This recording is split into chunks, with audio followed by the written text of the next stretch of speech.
home that we want to engage.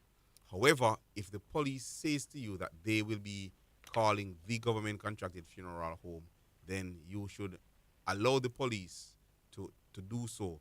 Ensure though that it is the police who actually makes the call. Uh, so don't have it a situation where the police say they are going to call the government contracted funeral home and then you use your cell phone or your house phone to make the call. Allow the police to make the call because you then through this medium will have 48 hours in which to do the transfer. If it is Without no cost, without any cost. And why I say, Mr. Green, why I say to the listeners, allow the ensure that it's the police who make the call. If you make the call, um, it will be on record that you are the individual or the family member is the one that made the call. And so it will be on record as a private call. Right. So though the police is on the scene, it will be on record as a private call. Now, when it is on record as a private call, that 48 hours grace period that we speak of will no longer exist because the fact that it is recorded as a private call to the government contracted funeral home, it therefore means that there are fees and charges that will be applied. Right, because if you make that private call at the time of removal, right, the funeral home will be charging you for transportation, Right, and storage and right, etc. and Because administration. because it's a private call. Right.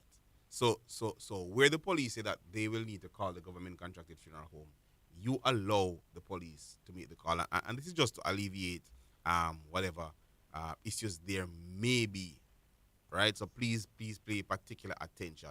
If the police say that they have no interest in the case and you are free to call your funeral home of choice, no problem, you make your call. But as long as the police say that they will need to call the government contracted funeral home, no problem, allow the police to call. If the police say to you that they will need to call the government contracted funeral home and say that they are instruct you to call the funeral home, you allow the police to make the call. At no point should you make a call to the government contracted funeral because even if you use your cell phone to make the call and you give the phone to the police to talk to the funeral home operator, it will still be recorded as a personal call or a private call.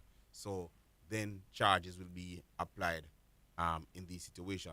So when the government contracted funeral home is called and your loved one is removed to the government contracted funeral home, you have 48 hours in which to do the removal.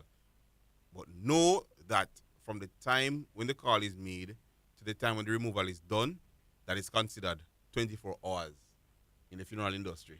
Yes, sir. So it's not from today to tomorrow. It's 24 hours. No, it's from the time when from the the call. time. So Right. so today is 24 hours. Tomorrow is another 24 hours. So that's 48 hours. So whatever part of the day they're off, it is considered a 24-hour service. So if the funeral home receives a call 1 p.m. Right. No, 1 a.m. Right. in the morning, Right. or that work on Mr. Maitland. So 1 a.m. on Tuesday, for Right. example, 1 a.m. Tuesday, it is considered 24 hours. So that's Tuesday already because Tuesday already starts. So Tuesday is one day, and then Wednesday is going to be the second day. However, if the call is received at 11:50 on Monday, or 11:59 on Monday, and the funeral home comes to your home at 11:59 Monday night, when they do the removal and leave, that's considered 24 hours. Because when the clock strikes 12 and a new day starts, that's a brand new 24 hours for them. That's how it is considered, Mr. Green law, because it sounds like joke to Mr. Green. Because the fact of the matter is, that's the reality that we face, Mr. Green. Right, So, right. so I'm saying to the listeners, Well, don't say it to you. we are funeral directors, myself and Mr. Maitland, but we're not the one who make those rules. No, we are not the one. We just follow right? it. We're just following, right? We are just following. Right. But that's in reality, that's how it's set up. That's how it That's is. how it works. So- You know, because a lot of time family come to complain and say, but Mr. Green, look at the time when the person died. Right, But right. as you hear, from the expert is telling you what happened in the funeral industry and how it works. Right. So as anytime between midnight one day to 11:59 p.m. of that same day, It's it is 24 considered hours. 24 hours, and so for every hour in the day, it's considered. So whatever time in the day you do the removal, it is considered a 24-hour period. And if there are any payments, that's what you'll be paying for. So say for example now, the removal is done on Sunday. I don't think you have Sunday, Monday, Tuesday. No. You have, although transfers are not done on a Sunday, Sunday is considered 24 hours. So you have Monday. So in instances where the removal is done and the police say to you they do not have an interest in the case, first thing Monday morning, you go to the police station to get that transfer letter or that release letter from the police to take to the government contracted funeral home so that your loved ones can be released in the care of the funeral home of your choice. So now, let me paint another scenario. The person dies Saturday. Remember, no transfer is done on a Saturday or a Sunday. So it's Monday morning, you better be there with that release letter Monday morning to have the transfer done. If the person dies Friday night, just on that Monday morning when you get there, that's a third day, and you'll be paying fee on that day. And listeners, upon going to do a removal, I would advise you to call the funeral home and ask them what time is their close-off time. Right. That is very important. Very important. What time do they close off, meaning what time they stop releasing, and if there are any charges if you are going to do the transfer, and ensure that these are understood, because there are instances where persons have gone to do transfers, listeners, Mr. Green, and is a whole setback based on what they have come to realize, because they did not expect that charges would be applied, because they said the police stole in 48 hours. And sometime again, and they'll tell you, it was not the police who made the call. Right. It was a private removal. You understand? So listen, you have to be careful. As Mr. Maitland rightly said before, make sure it's the police that makes the call. Because I have experience where it's concerned. Right. When the family go to make the removal, the funeral home operators will tell them that it was a private call. Right, and it costs a lot of money. Because they will charge you for transportation, they will charge you for storage, and they will charge you the admin fee, because of course they would have had to do background work, so on and so forth, documents to be written up, and do the pronouncing of the body at the public hospital. So you'll get charges for those things.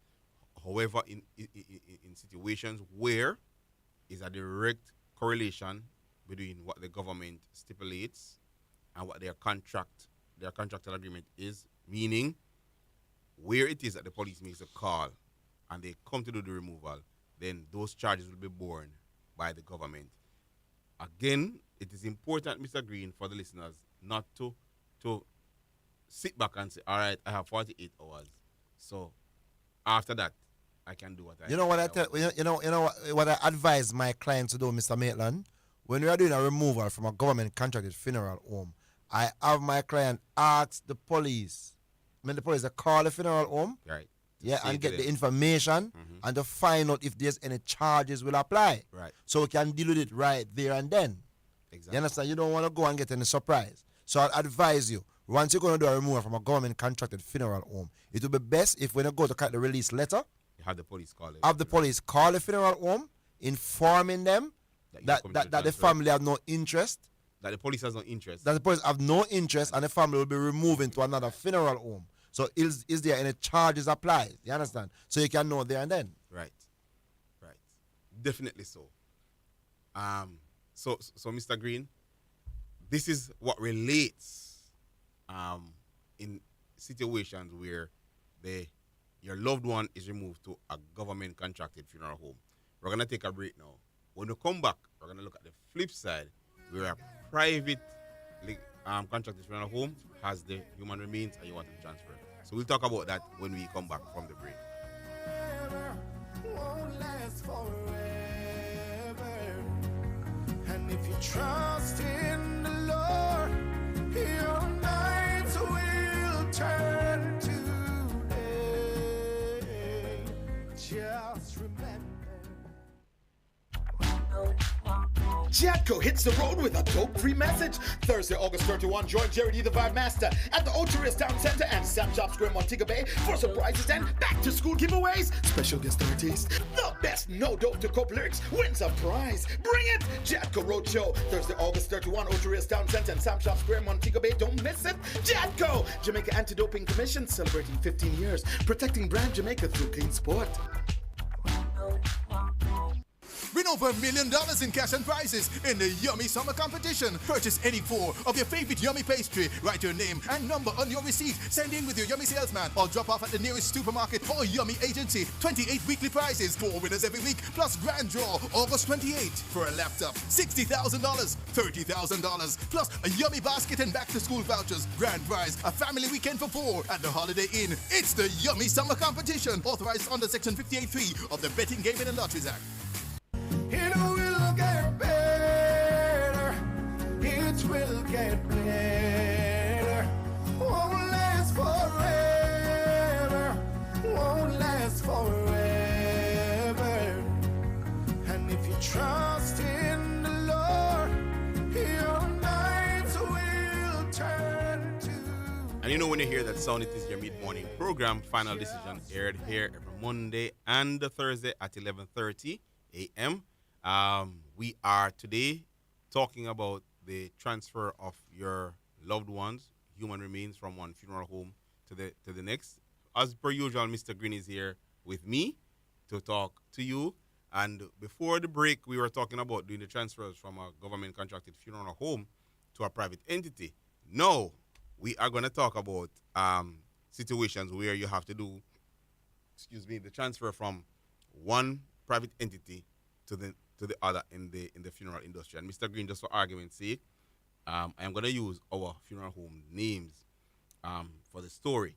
Right. So, for example, you have a loved one that dies, and please just understand that this is a scenario. This is not what happens between Garden of Paradise and Exodus in any way, shape, or form. So a loved one of yours died, and you call Garden of Paradise. I can't tell you what happened between Garden of Paradise and Exodus. Because I remember, when a loved one was supposed to be transferred from Exodus to Garden of Paradise. And when the fund went, Garden of Paradise said, no, sir, can't work at all. So. No, that is how we roll, Mr. Green. That is us. That is us. But, yeah, situations, excuse me.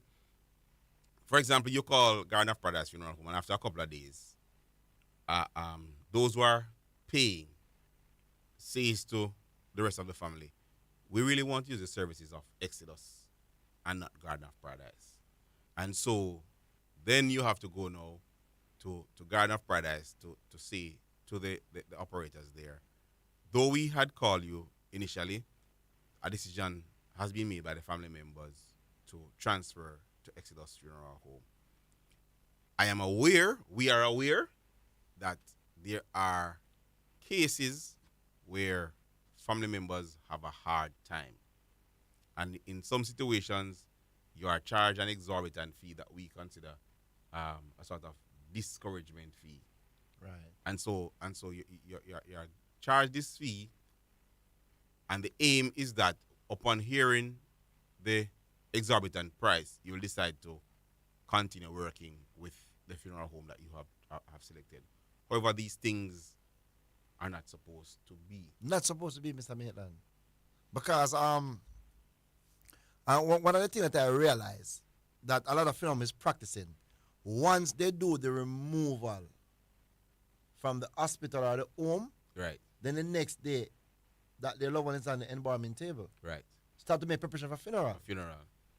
All right. So if the loved one is not in a decomposed situation or whatever, I don't see the need for that.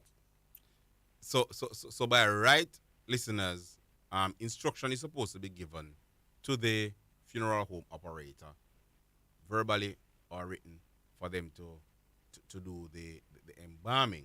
Now, what we usually practice, and this is the practice in Jamaica, for example, where the transfer is done from a hospital, as long as the medical cause of death or the burial order is issued and the family does not express that they want to do an autopsy, then we usually take that as our authorization to do the the embalming because you want to, as best as possible, preserve the feature keep the features and everything. of the individual. However, in cases where a removal is done, no burial order is issued. The family is waiting on either medical cause of death to be given by the private doctor, or for some conversations to be had with either the hospital or a private health facility for a medical cause of death or a burial order to be issued. In these situations where you don't have the pink paper in hand, no embalming is to be done. Reason being, it may be a situation where you will need to do an autopsy.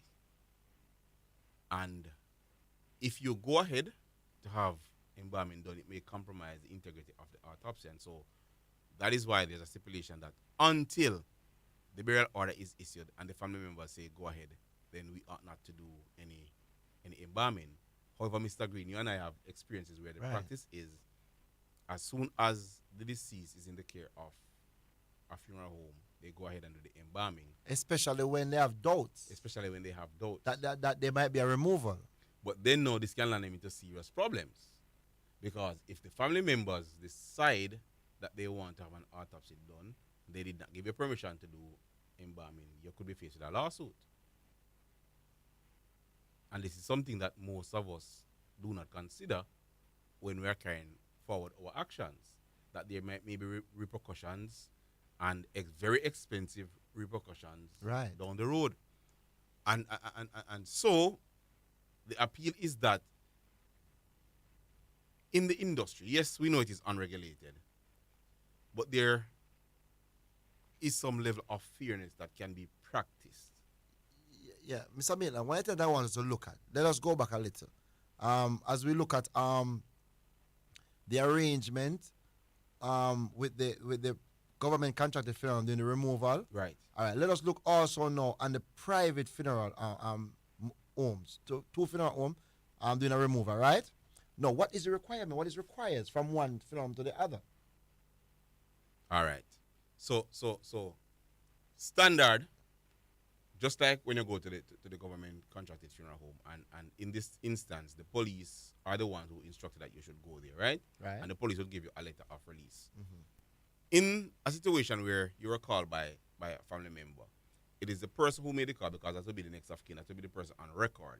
So that person now who was acting on behalf of the family, right. That is the person now who you're going to relate to again. That is the person who will say to you, we contacted you, however, we're going to be moving to somebody else. And that individual will be the one to sign on the release from one funeral home to the other. That's the person who will be identifying the body to ensure that that is the correct person and that the human remains was released to the other funeral home in good condition. So in this case, Mr. Maitland, they don't need to get a release from the police. No, they don't need to. Not a medical certificate. No, they don't need to.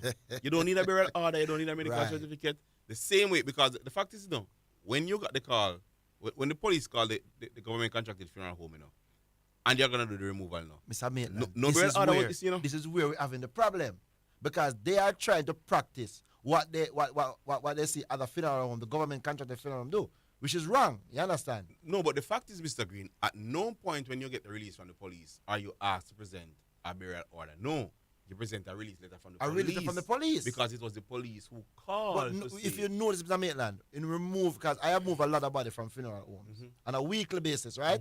And they are asking for medical certificate. That ought not to be. It's a They delayed ask for tactic. pink paper, you understand? It's a delayed tactic. And you know that sometimes it takes days. So the money keep going up and going up. Where you find those instances is a matter of delayed practice. Is a matter of malpractice as well.